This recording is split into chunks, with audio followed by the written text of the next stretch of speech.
बिस्मिल्लाहिर्रहमानिर्रहीम। अस्सलाम वालेकुम नाज़रीन, वेलकम टू सीक्रेट्स हेल्थ। नाज़रीन, मैं आपको एक और वीडियो में खुशामदीद कहता हूँ।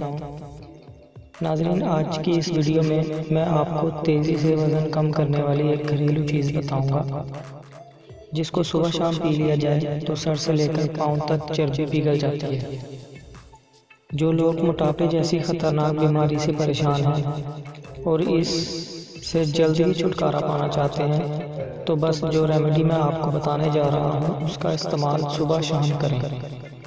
इंशाल्लाह 2 दिन में 1 किलो तक वज़न में कमी आएगी। नाज़रीन, इससे पहले कि मैं आपको इस नुस्खे के इंग्रेडिएंट्स के बारे में बताऊं, आप मेरे चैनल को सब्सक्राइब कर लें और साथ लगे बेल आइकन को भी दबा दें ताकि मेरी तमाम नई वीडियो आप तक सबसे पहले पहुंच सके। तो अज्जा नोट कर लें। 1 गिलास नीम गर्म पानी, लीमू का रस 2 चम्मच, शहद 1 खाने का चम्मच और 2 चुटकी पिसी हुई काली मिर्च। अब इसको बनाने का तरीका नोट करें। इन सब चीज़ों को अच्छी तरह पानी में मिलाकर मिक्स करें।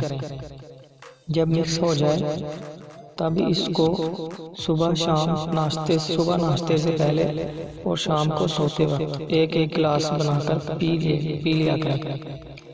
और ये मशरूब इस्तेमाल करते वक्त तमाम चिकनी चीज़ें और फास्ट फूड खाना छोड़ दें। ये मशरूब कम से कम 3 से 4 हफ्ते रोज़ाना बाकायदगी से इस्तेमाल करें। पूरा जिस्म स्मार्ट हो जाएगा इंशाल्लाह। ये वीडियो नाज़रीन अगर आपको पसंद आई हो तो वीडियो को शेयर करना मत भूलें और हमारे चैनल को ज़रूर सब्सक्राइब करें, लाइक करें, कमेंट करें। मिलते हैं एक और नई वीडियो में, तब तक के लिए अल्लाह हाफिज़।